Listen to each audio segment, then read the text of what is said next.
Okay, so I quickly wanted to show you all like what app like I recently saw, and this particular screen is actually a screenshot from the Instagram, but then I saw this app Pimp My Trip.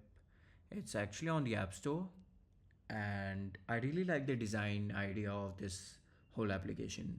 Like these small boxes, and then they have this specific font in them which makes them look really unique and they stand out, and the color scheme of this app is also really good.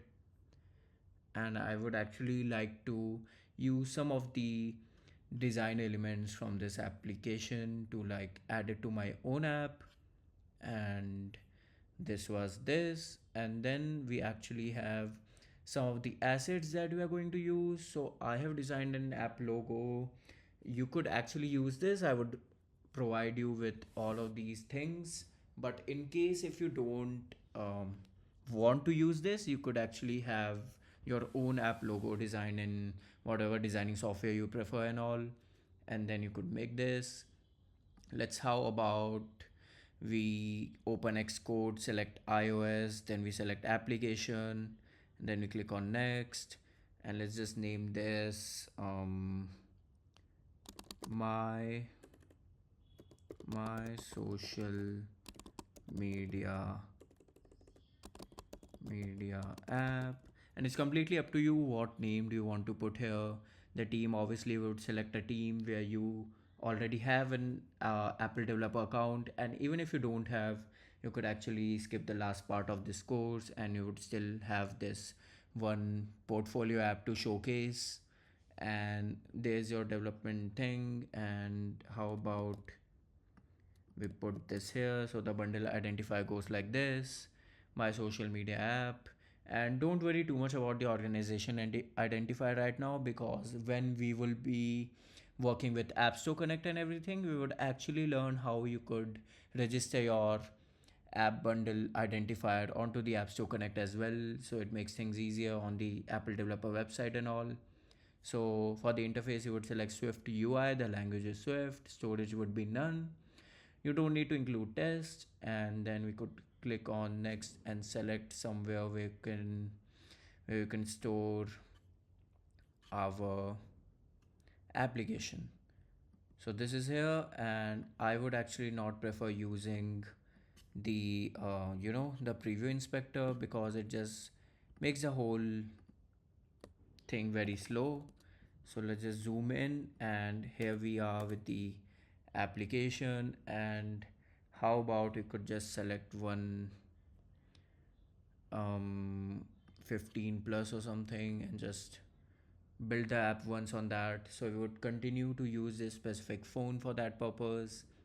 And yep, then we would actually move on to using the font that I have provided you with, and we would see how we can use that font right here in this very own screen as well. So I think it's installing. Let's just wait for a few seconds.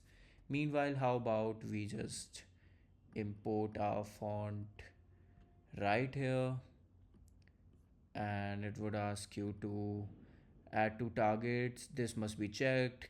Create folder references and copy items if needed. You click on finish. Your app is there. And now what we would do is actually create a new group, call this resources, and the assets and the font would go inside resources. Our main application file would go inside this folder named core. And how about we keep this one inside a folder named views. So this makes things a little more cleaner for us. Meanwhile, the app is building. So now that we have added our font to our the application, how about we go to the main app screen. Here you would see the info.plist.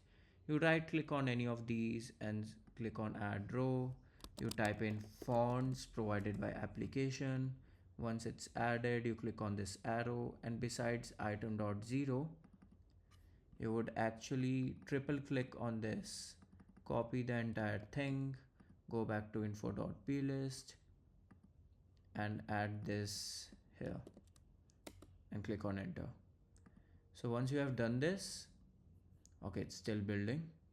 So once you have done this, you will notice that the info.plist has appeared right on the project navigator as well. How about we move this here? But that actually creates a small problem for us. So meanwhile, the app has built and it says hello world as per our content view. This is good. How about we sort the info.plist thing out? Because right now, if you try to run it again, you will notice that it will throw us an error. And this specifically states build input file cannot be found, and it's giving us the whole entire location. And it says, did you forget to declare this file as an output of a script phase or custom build? This basically means that the info.plist it's trying to refer to, it's not in this location because now it's inside one more layer, which is our resources folder. So the basic most thing is that we go to the main application area, then we go to general, or maybe you could just search it up here info.plist. It should show us the path and info.plist.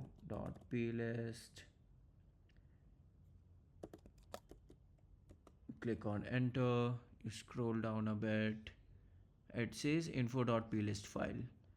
Here right before info.plist we will add resources and click on enter. How about we run this now?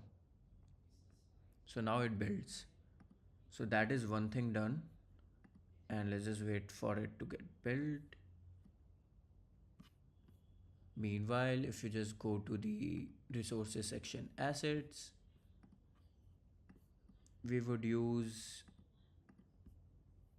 the app icon. We would also have the app icon here. We would also have the images right here.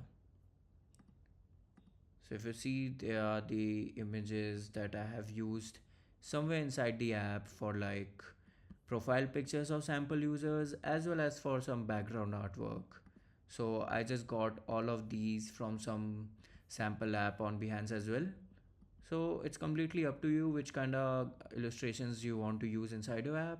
I selected them because they're kind of unique, I thought.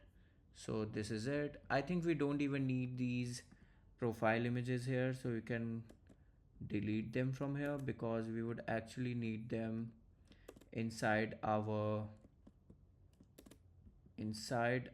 simulator. So if we select this thing, we select this, select these 5 images, we drop down to simulator, and it opens them up inside its photo editor, the photos app. So now that this is done, we can close this out, we can select this again. We don't really need the image assets thing anymore. Now what we would do is actually write some code, because you see the font that we have added, this is not honestly the actual name of the font, and there's a way to find it out. And usually in case if you get it from some authentic source, they have this exact name, but then sometimes it's also that it refers to some other name. It's just the name of the file for now. So in order to do that, let's just run a loop to find the whole font family inside our application, like what all fonts are present, we'll get to know them. So we'll go for family names dot sorted. Is it sorted? Yep. And then we could do create a constant, let names is equal to UI font. Then we would access font names and it would be family, and we can just print them out here, and we would say it should be the family of the font would be family, but then the font names would be names. So basically what we are doing here is that for a specific font, there must be italic, ultralight, bold, extra bold. So we are just trying to list them all down here in the console area so that we can find out which one is ours because we want a bold one specifically. So let's just run the app again and we will notice that it should soon just print out the names of the font in the console area. And here you go. Like how about you could see this right here, but how about we still filter it? And okay, so we have the font here, and next thing to do is to actually create another folder inside application, and we would call this folder new group. Let's call this constants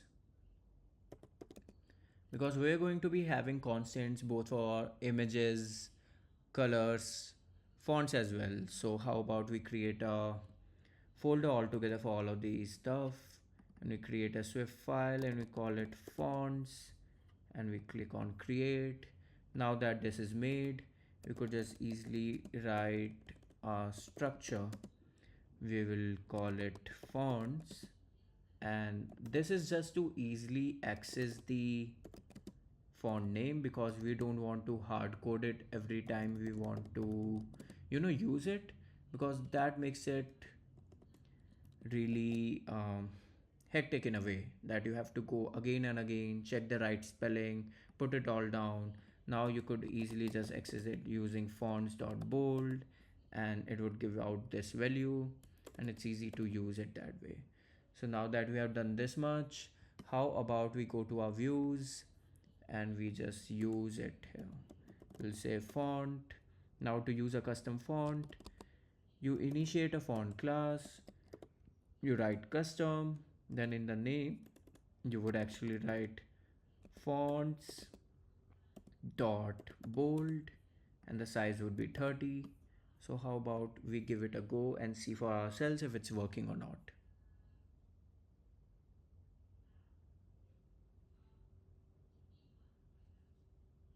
And there you go. You can see the font has changed and it is actually using a custom font that we have added in the application. Okay, so moving forward, we would be going over the other stuff and we would be starting with the authentication screens. And then we would have a view model and an authentication view.